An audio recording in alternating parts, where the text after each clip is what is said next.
Menjadi seorang arsitek bukanlah hanya sekedar merancang, mendesain sebuah bangunan.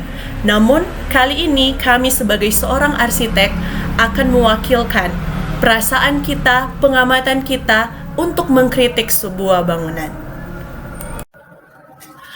Untuk itu, di saat ini kami kelompok 4 dari mahasiswa arsitektur Universitas Samratulangi Angkatan 2018 akan menyampaikan kritik arsitektur kami dalam 2 bangunan publik. Yang pertama untuk fungsi peribadatan dan yang kedua untuk fungsi hiburan. Perkenalkan, kami kelompok 4, saya Gladys Mira, dan bersama rekan-rekan saya yaitu Christopher Jacob, Patricia Sandil, dan Yosua Koluku akan membawakan presentasi mengenai kritik arsitektur. Seperti yang sudah saya sampaikan tadi, bahwa objek kritik kita kali ini yaitu berhubungan dengan fungsi peribadatan dan juga fungsi hiburan.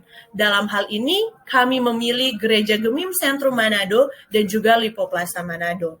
Nah, alasan kami untuk mengkritik 2 objek ini adalah melihat ketertarikan akan sebuah bangunan publik yang dengan keunikan desain yang berasal dari seniman-seni arsitek-arsitek yang handal dan juga berdasarkan korelasi fungsi, apakah sudah sesuai ataukah belum. Ini kami melihat pengamatan kami sebagai pakar kritik arsitektur. Dan untuk metode yang kami pilih yaitu metode kritik interpretatif. Seperti yang teman-teman tahu, kritik interpretatif sendiri adalah sebuah kritik yang menafsirkan namun tidak menilai secara judgmental, dan kritikus pada jenis ini dipandang sebagai pengamat yang profesional.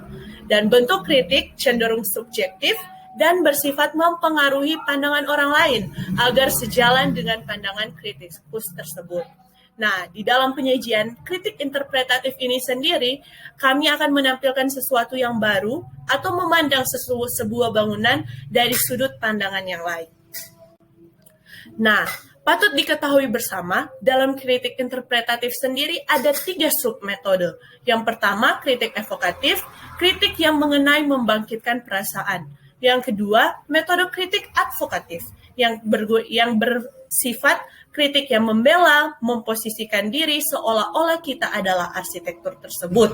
Dan juga yang terakhir, kritik impresionis. Dan kritik ini dipakai sebagai alat untuk melahirkan karya-karya yang baru.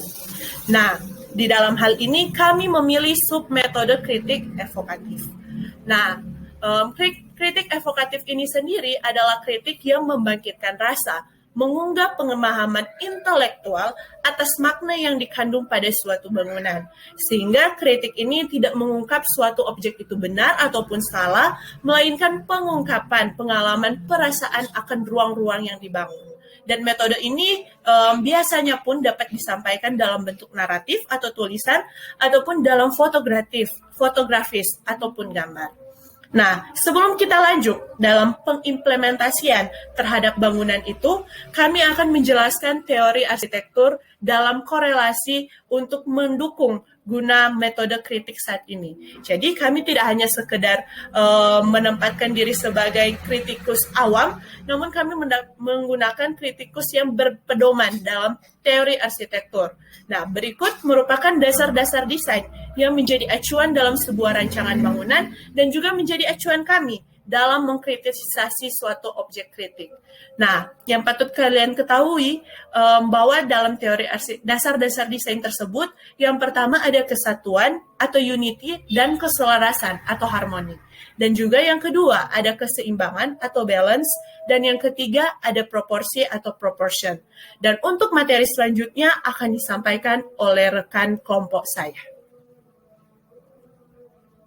Selanjutnya masih dalam teori arsitektur, yang keempat merupakan irama atau rhythm, yang kelima merupakan penekanan atau fokus dan empasis, yang keenam yaitu kontras dan variety, dan yang ketujuh merupakan repetisi atau repetition. Selanjutnya kita masuk dalam objek kritik dengan fungsi peribadatan, yaitu Gereja Gemim Sentrum Manado dengan menggunakan metode kritik evokatif. Berikut merupakan tipologi dari gereja secara umum, yaitu gereja yang merupakan tempat peribadatan atau tempat persekutuan umat Kristiani yang memiliki tuntutan fungsional yang mempengaruhi bentukan arsitekturnya, yaitu berupa tuntutan kemampuan suatu bangunan untuk mewadahi berbagai aktivitas ritual atau liturgi, beserta segala aktivitas pendukungnya. Gereja juga memberikan makna dari elemen-elemen simbolik yang ada pada objek bangunan gereja, yang berperan dalam pembentukan suasana sakral pada bangunan ibadah, juga memberi karakter khusus kekristenan yang ada. Pernyataan ini juga berdasarkan salah satu fungsi dari Geoffrey Broadbent, yaitu symbolic function, yang dimana bangunan dapat memberikan nilai-nilai simbolik, terutama pada kegiatan-kegiatan yang bersifat keagamaan atau berhubungan erat dengan kebudayaan. Gemim Sentrum Manado. Gemim Sentrum Manado merupakan gereja tertua di Manado yang terletak di Jalan Sarapung nomor 1, Lawangirung, Wenang. Pada awalnya, gereja ini bernama Gereja Besar atau Oude Kerk Manado, dibangun pada tahun 1677. Gereja yang sempat hancur pada Perang Dunia Kedua ini dibangun kembali dan ditabiskan pada tanggal 10 Oktober 1952.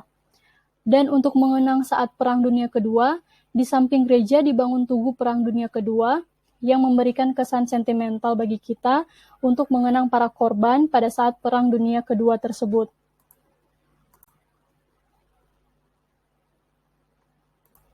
Gemim Sentrum ini memiliki gaya arsitektur yang diambil dari bentuk khas gereja-gereja Protestan di negeri Belanda, yang berbentuk persegi, yang dimana memiliki simbol sebagai 4 penjuru mata angin.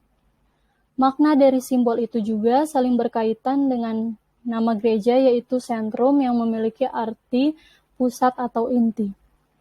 Secara susunan massa dari bangunan gereja ini membentuk salib, yang walaupun dalam proporsi dan konfigurasi yang berbeda. Tatanan yang seperti ini secara umum dapat kita temukan pada gereja-gereja tua atau klasik, yang dimana salib merupakan simbol identitas umat Kristiani. Gemim Sentrum Manado. Gemim Sentrum Manado merupakan gereja tertua di Manado yang terletak di Jalan Sarapung nomor 1, Lawangirung, Wenang. Pada awalnya gereja ini bernama Gereja Besar atau Oude Kerk Manado, dibangun pada tahun 1677. Gereja ini sempat hancur pada Perang Dunia Kedua, lalu dibangun kembali dan ditabiskan 10 Oktober 1952 untuk mengenang saat Perang Dunia Kedua. Di samping gereja dibangun tugu Perang Dunia Kedua. Gemim Sentrum Manado ini memiliki gaya arsitektur yang diambil dari bentuk khas gereja-gereja Protestan di negeri Belanda yang berbentuk persegi, yang dimana memiliki simbol sebagai 4 penjuru mata angin. Makna dari simbol itu juga saling berkaitan dengan nama gereja, yaitu sentrum, yang memiliki arti pusat atau inti. Secara susunan massa dari bangunan gereja ini membentuk salib, walaupun dalam proporsi dan konfigurasi yang berbeda. Tatanan yang seperti ini secara umum dapat kita temukan pada gereja tua atau klasik, di mana salib merupakan simbol identitas umat Kristiani. Pada umumnya, gereja-gereja di Minahasa terdapat 2 atau 1 menara yang menyatu dengan bangunan gereja.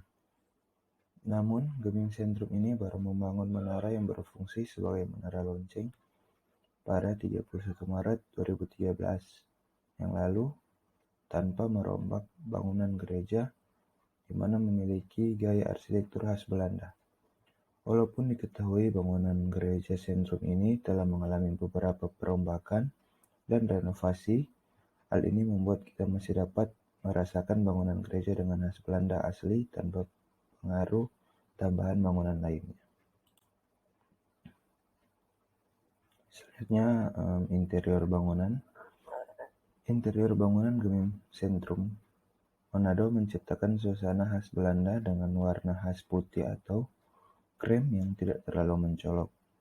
Pada samping kiri dan kanan bangunan gereja terdapat jendela besar yang difungsikan sebagai pencahayaan ke dalam gereja dan juga sebagai simbolisasi dari Kristus penerang dunia. Terdapat juga kaca patri dengan gambar atau simbol Kristiani pada bagian depan menghadap jemaat dan di samping kiri dan kanan yang membuat suasana ruang gereja menjadi sakral.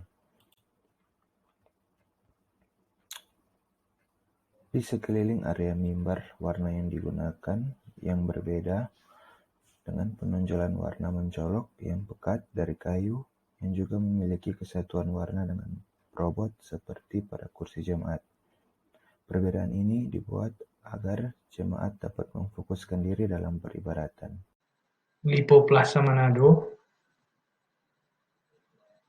Tipologi shopping center merupakan urban institute shopping center merupakan suatu kesatuan bangunan komersil yang dibangun dan didirikan pada suatu lokasi yang direncanakan, dikembangkan, dimulai, dan diatur menjadi sebuah kesatuan operasi yang berhubungan dengan lokasi, ukuran tipe toko, dan area perbelanjaan dari unit tersebut.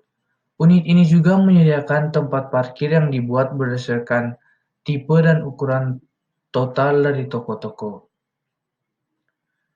Shopping center memiliki komposisi bentuk dan ukuran yang berbeda-beda berdasarkan fungsi dan kegiatannya, dan juga memiliki komponen utama yang disebut acure area, atau area magnet dari bangunan shopping center itu sendiri.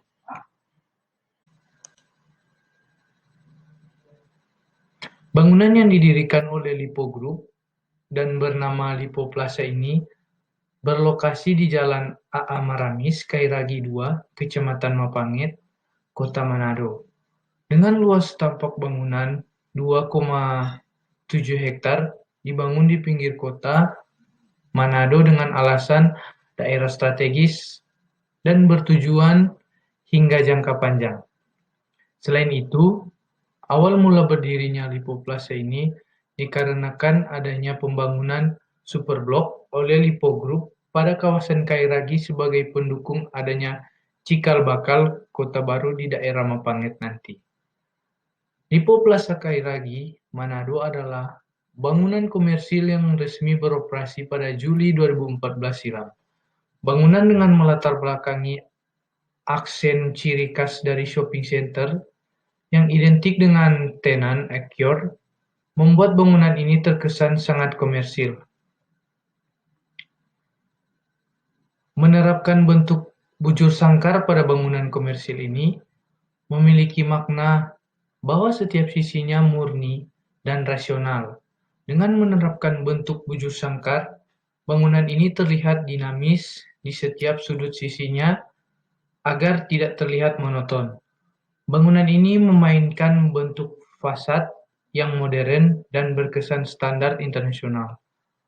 Bangunan yang memiliki total luas retail 9,554 meter persegi memiliki sisi interior yang modern, klasik, dan elegan. Dengan menerapkan gaya arsitektur yang bersifat modern, membuat peletakan ruang dalamnya terkesan menyatu dan fungsional karena ditata dengan rapi dan teratur. Tampak samping dari bangunan Lipo Plaza menghadirkan aksen bangunan yang bertingkat. Pada hal itu hanyalah sebuah permainan fasad bangunan belakang. Tampak samping dari bangunan Lipo Plaza menghadirkan aksen bangunan yang bertingkat, padahal itu hanyalah sebuah permainan fasad bangunan belaka. Namun, dari hal itu, kita dapat melihat kemegahan dari bangunan ini dengan adanya permainan fasad jenis ini. Bangunan satu lantai ini memiliki integrasi ruang yang fleksibel dan dapat membuat para pelaku aktivitas di dalamnya ingin lebih berbelanja yang tinggi, sambil menikmati fasilitas hiburan yang disediakan. Dengan ini kita dapat menganalogikan sisi-sisi ruang yang ada pada bangunan ini dengan air yang mengalir teduh seperti ruang-ruang yang ada di dalam bangunan ini. Kita dapat mengalirkan diri kita dengan teduh ke setiap ruang yang ada, walaupun tak berarah namun dapat memicu suasana hati kita menjadi senang dan damai. Interior bangunan.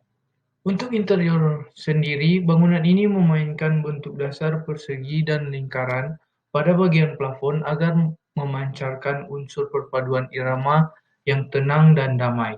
Sekaligus, pada pilar-pilar yang ada di bangunan ini dilapisi dengan aksen kontras trapesium agar memunculkan kemegahan dari ruang dalam bangunan tersebut.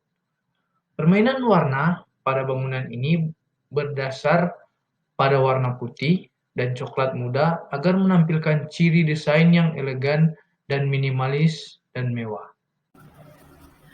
Sebagai kesimpulan, untuk hasil pemaparan materi kami yaitu dengan adanya penggunaan teknik kritik interpretatif, submetode kritik evokatif menghasilkan hasil kritik yang berbentuk narasi dan digabungkan dengan adanya penciptaan rasa melalui hasil pengamatan pada dua bangunan publik tersebut. Dan metode kritik evokatif ini membuat hasil-hasil kritik menjadi secara subjektif dan positif, sehingga kritikus pun lebih cenderung menggunakan perasaan dibandingkan logika, namun tetap berpedoman pada setiap teori-teori yang ada dan juga prinsip metode kritik evokatif. Dan untuk bangunan publik yang pertama, yang berfungsi sebagai rumah peribadatan ini, menghasilkan kritik bangunan gereja yang bergaya kolonial, namun tetap berkolaborasi dengan gaya karakteristik kebudayaan Minahasa. Dan bangunan ini cenderung mengikuti tipologi gereja pada umumnya. Namun, ada unsur-unsur tertentu yang tetap menampakkan makna dan alasan yang jelas, seperti pada permainan warna pada interior bangunan yang mengandung makna tertentu. Dan untuk bangunan publik yang kedua, yang berfungsi sebagai pelayanan masyarakat, menghasilkan kritik yang didasari pun dengan tipologi bangunan komersil, di mana bangunan ini tergolong menampilkan aksen kemegahan yang minimalis. Karena walaupun bentuk bangunan komersil ini hanya memiliki satu lantai, namun penekanan-penekanan yang ada di beberapa bagian bangunan menampakkan bangunan ini tergolong megah dan juga elegan. Jadi, dengan penggunaan metode kritik evokatif ini, kami tetap dapat menghasilkan suatu hasil-hasil kritik dari sebuah objek bangunan yang bersifat subjektif, teoritis, dan juga logis. Nah, untuk itu semoga teman-teman semua pun dapat mencoba untuk menerapkan metode ini terhadap suatu objek bangunan tertentu.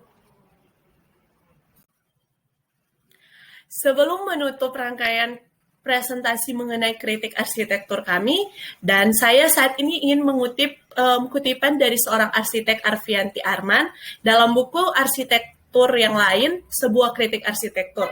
Kutipannya yaitu, "Kita telah lama jadi penghuni waktu, sementara rumah telah menjelma menjadi sekedar ruang transit.